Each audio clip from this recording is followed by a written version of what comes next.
Hey there, y'all. I'm reviewing every episode of the faith-based TV crime drama Vindication. I started with Season 1, Episode 1, titled Alibi, in my last video. Today, we're continuing on with Season 1, Episode 2, titled A Name and Numbers. It's all coming right up. Stay where you are.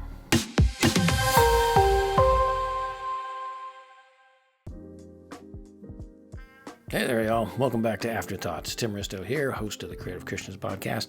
I am so glad you chose to make this video a part of your day today. It is very much appreciated. If you would, if you're not yet subscribed, please take a moment to subscribe to my channel here, Creative Christians channel, and hit that like button on this video. Share it if you would prefer. It is all very, very much appreciated. Okay, quickly, before we get on to the review, for those of you that may be newbies to Vindication, here's a quick rundown of what the show is all about. Vindication is a faith-based crime drama and police procedural TV series.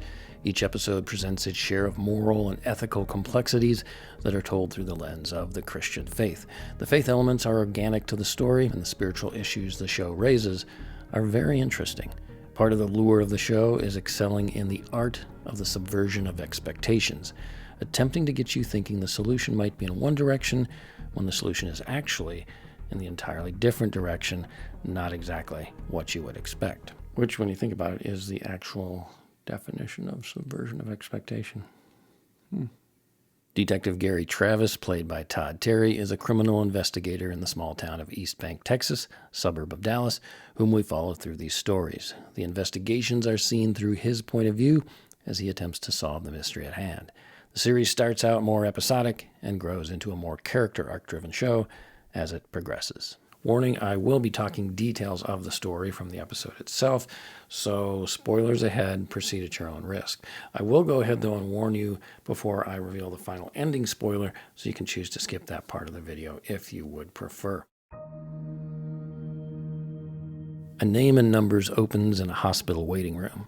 Our series protagonist, Detective Travis, enters the scene and introduces himself to a woman, Tammy Bannon, and her husband, Michael. "How's he doing?" asks Travis. "He's better," she says. "He's moving. Doctors are going to keep him sedated a few more days. The swelling has gone down." "Has he been able to communicate at all?" asks Travis. "No," Tammy answers soberly, as we cut to our first real wide shot of the episode, revealing that the Bannons are a sweet-looking family with two young daughters, one toddler and another tween or teen girl. It's revealed that the Bannons discovered their son, Justin, bleeding and moaning in the driveway outside his car at 10:30 p.m. the night before. Travis learns that Justin and his girlfriend had just broken up. Travis asks if they know where she is, before turning to Michael, the father, and asking, "Do you have anything to add?" To which Michael replies, "Get them. Find them." We then cut to the title sequence. This is a nice opening teaser that really sets the stage for the episode ahead, and does exactly what you want a mystery to do. Kind of engage you and make you wonder what's going to happen next, right? There's several great cuts to characters, looking nervously about or questioningly about themselves, adding to the suspense and the uncertainty of what exactly is going on with each person's motivations and or perceptions of the situation. On the flip side of the opening titles, we find Travis sitting in his car outside of a home, which we soon learn is the home of Justin's girlfriend, Courtney, whom Travis is there to question. The details that result from questioning Courtney and her mom prove to be the foundation for this story, and the mystery plays out from there. In typical Vindication style, the majority of the story is told through flashbacks. This is the story about two young teens, Justin and Courtney, who are in love, or really more so in lust with one another, attempting to make plans to have their first sexual experience together without their parents finding out, of course. It starts out all about the flirting, the build-up, the touching, the provocative texting, the planning, the lying and deception to the parents, and so on. It's all handled pretty realistic and believable for the most part. Although under the watchful eye of Courtney's parents, who do their best to keep a check on the hormonal kids and prevent them from being left alone together privately for very long, the heat in the teens' relationship eventually boils over when Justin pressures Courtney into sending him nude photos of her. She ultimately relents and sends him the photos. Courtney confesses all this to Travis under questioning and admits, "I didn't want to lose him, so over time, I became who I thought he wanted me to be. And that's what we see playing out here in this story. Courtney trying to become who she thinks Justin wants her to be. And isn't that how Satan often lures us in with sin? We sacrifice doing what we know is right in order to become who we think someone else wants us to be. We seek solace going deeper into sin, trying to please others, regardless sometimes of the moral sacrifice that it takes, instead of following God's will for our lives. The spiral downward increases when Justin and Courtney skip school and meet up at her house to have their tryst. But they are caught by Courtney's mom before anything can happen. In the aftermath, Justin becomes increasingly paranoid and jealous of Courtney, especially when he catches her around other boys, and he becomes verbally abusive. After they fight at school, when Justin sees Courtney give a boy her homework, Justin's immaturity reaches its peak. He breaks up with her. "It was a rough time for me," Courtney reflects to Travis during the questioning. "I think I needed it." You can see that Travis is a bit taken aback by this admission. He seems to see a maturity growing within her that he might have dismissed at first. In a montage, as Justin and Courtney navigate around each other at school after their breakup, we learn through flashbacks that Courtney wrote letters to Justin and always signed them with a psalm from the Bible. As Justin pages through the old letters, he seems to notice the name and numbers, as he later calls them, for the first time, and that at some point in the relationship, he recognizes she stops signing the letters with that psalm. Courtney's father learns about his daughter's nude photos and discovers that Justin did not ever delete them, but started to share them with his friends via text. Courtney's father confronts Justin at the restaurant where he works and angrily tells him to get rid of all the photos now. He's angry and a bit physical. Did he commit the crime against Justin? He certainly has motive. Travis questions Courtney's father, telling him he has statements from witnesses at the restaurant who say he threatened Justin, who is now in the hospital. That's a problem. Father admits he made a mistake, saying he wished he'd handled things differently. Differently? Asks Travis. At that point, we flash back to the school hallway again, and Justin asks to sit down with Courtney. He admits he's learned a lot since they broke up. He asks about the name and numbers she closed every letter to him with. She says it was her life verse, Psalm 28:7. Justin says he fears that the girl that once wrote those verses is now gone, and that it's all his fault. Justin admits that he prays now. He prays that that girl comes back, not for his sake, but for hers. Courtney admits that it wasn't just Justin's fault, it was hers too. She says that when she stopped living out that verse, she in turn stopped writing it. Justin asks for her forgiveness. We return to the present day and Travis questioning Courtney's father, Craig. Travis questions Craig about the validity of Justin's sudden conversion to faith. Wouldn't be the first time some boy said something just to benefit from it, Travis says skeptically. Craig says he believes Justin because he himself was once that young boy. He found Christ as a teen after making some bad choices in his own life. "I don't believe you can make something like that up," he tells Travis. Travis explains to Craig that they have video evidence of his truck at the restaurant the same night Justin was assaulted. "You want to explain that?" he asks. Craig explains that after Courtney told him about Justin's conversion, he wanted to go and give Justin a word of encouragement. He finds out that Justin has already left, but there's a man waiting outside the restaurant. He's got something in his hand. Okay, we're about to enter the big spoiler reveal at the end. If you don't want to know what happens at the very end, go ahead and skip this part of the video to the end. Ready? You've been forewarned. Here we go. Turns out it's Justin's father, Michael, pacing back and forth. Travis flashes back to the waiting room, recalling seeing Michael's bandaged hand. Suddenly, it all hits Travis. Justin's father, Michael, is the one who beat his own son. Embarrassed by his son's unwillingness to show up for sports tryouts at school, something he arranged for his son to do, went out on a limb for, he chooses to give his son a beating that he won't soon forget.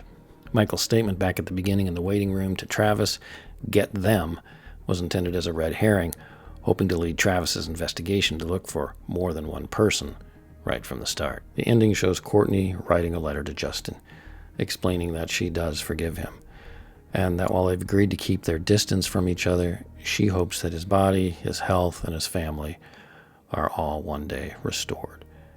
She closes with saying she hopes that the words of her life verse will ring true for his life, just as they have in hers. We close with Michael being led down the police station hallway in cuffs past Travis. Travis is still the stalwart detective here, much like he was in Alibi. He's here to lead us through the story and help solve the mystery. But in the beginning, he does get an interesting moment of subtle character development. In the scene at the beginning, when he's waiting in his car before going in to question Courtney at her home, he notices something on his car dashboard. It's not clear what it is. Tape? Something sticky? A tear in the dash vinyl that he tried to fix with tape maybe, but it's coming off again. He tries to rub it off, but it's still there. He gets irritated, hitting the dash, and gives up. He finishes his cup of coffee and casually tosses the paper cup onto the passenger side floorboard, which we're shown as full of cups and other trash. He grabs the file on Courtney, gets out of the car, and goes up to the house. It's a small moment and brief, but we get the sense that his car, where he no doubt spends a lot of his time as a police detective, is perhaps an analogy for Travis's life, which might be more of a mess than we would first expect. It seems to be a hint of where the show will be taking Travis's character in the future. Not sure, we'll have to wait and see, but I do love this little scene. Also of note in this scene, before Travis gets out of the car, he notices something sitting outside Courtney's house. Possible weapon used in the crime? It's another subtle subversion of expectation, accomplished with just one shot, and Travis's focused attention on it. It also illustrates Travis has an eye for detail as a detective. In the same scene, where we also see that his car is a mess. So possibly he's a man who prioritizes his work over his personal life. Too early to tell yet in episode 2, but that's the vibe I'm getting already. The signs are there. After trying to clean the thing off his dash, he grabs the file on Courtney pretty quickly. Back to work. The issues in his personal life are only a momentary distraction. Work is where he thrives. Todd Terry as Detective Travis continues to impress in the role, showing a little bit more vulnerability here than he did in the first episode, Alibi. When Courtney's father, Craig, says he believes Justin's conversion to faith was real, we get the sense that Travis is still skeptical, but also surprised by that statement. Same thing when he questions Courtney, and she says she needed that rough time to grow. I get the sense that Travis is learning about faith through these investigations. He's our point of view of a skeptic, perhaps, through whose eyes we'll see faith in a different light. But is he a complete skeptic? Or is he a man of faith whose pride has not yet allowed him to be fully broken? Macy or Massey McLean, I'm not sure which way it's pronounced, is Courtney, and she is very believable in the part, portraying Courtney throughout the phases of her emotional and spiritual journey.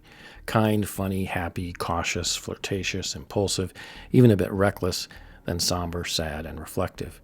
She first appears on screen when Travis is at her house to interview her, and she looks older than her age there, I have to admit. So I was surprised at her appearance in the first flashback scene, as she really looked more like a youthful teenager. But it makes sense. When we first meet her, she's matured already. This is after all the events we come to learn about in the story ahead. McLean handles all the emotions of this journey really well. Justin is portrayed by Austin Terry, possibly the son of Todd Terry. Haven't been able to confirm that at the time of the recording of this video, but it's possible.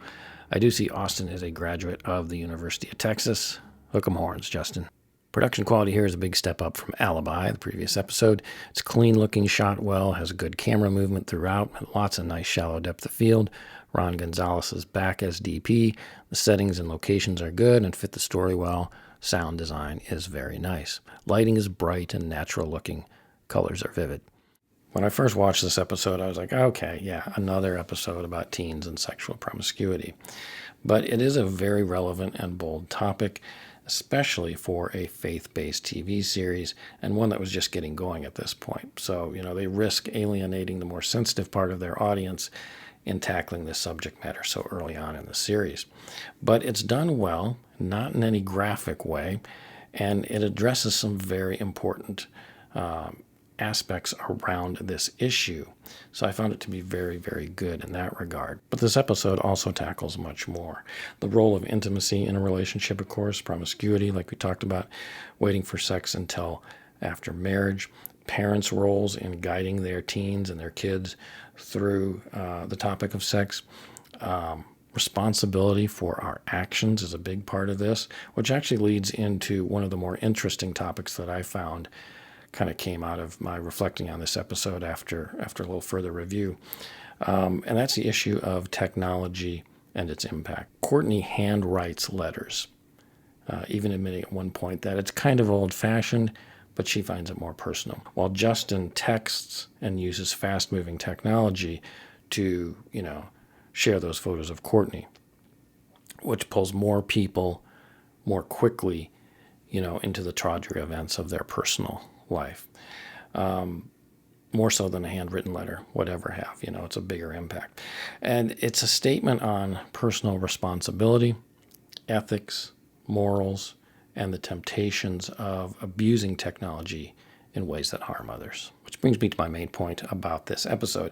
One thing that I really like is how it integrates a Bible verse intricately into its storyline without ever directly quoting that verse in the episode itself. The viewer is left to look it up for themselves, which I really love that. When a story is done well, when it's engaging, the viewer will be willing to seek out more details about the meaning of the story itself. When it's all spelled out for you, it's handed to you, essentially, you don't have any motivation to seek out more about it. It's all there already. There's no need. But the filmmakers, to their credit, understand this difference, and I applaud them for it. By the way, did you look up what Courtney's life verse was? I'll spoil it for you here right now. Psalm 28:7 is, "The Lord is my strength and my shield. My heart trusts in him, and he helps me. My heart leaps for joy, and with my song I praise him." It's all about reliance on God, trusting him, giving praise to him, giving glory to him, but leaning on him for everything in life. Because by our own strength, we can't get through the temptations of life, the sins of life, and all the struggles that we'll encounter each and every day. But with God's help, we can.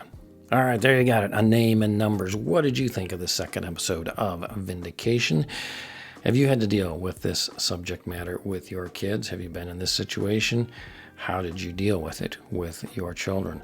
Or were you the one in this situation when you were younger? And what did you learn from it? Who can relate to Courtney's father, painted as the villain initially, or at least had some motivation to commit the crime in this episode, only to be the one who actually understood Justin the most because he had been there already when he was younger? It makes me wonder, do the broken understand the value of faith better than some of us who claim to have faith but really don't? Lots to wrestle with here in this episode, and it's a very well done story, worth wrestling with a lot of the story points that it brings up and a lot of spiritual issues that it raises. Let me know your thoughts in the comments down below. Would love to hear what you think about this. Watch for my review of episode number 3, The Gentleman, in the Vindication TV series, coming up real soon. That's all for now. Have a great day, y'all. Go out and watch some Vindication today. But remember, above all else, stay in God's Word. Blessings, y'all. Take care. Have a great one.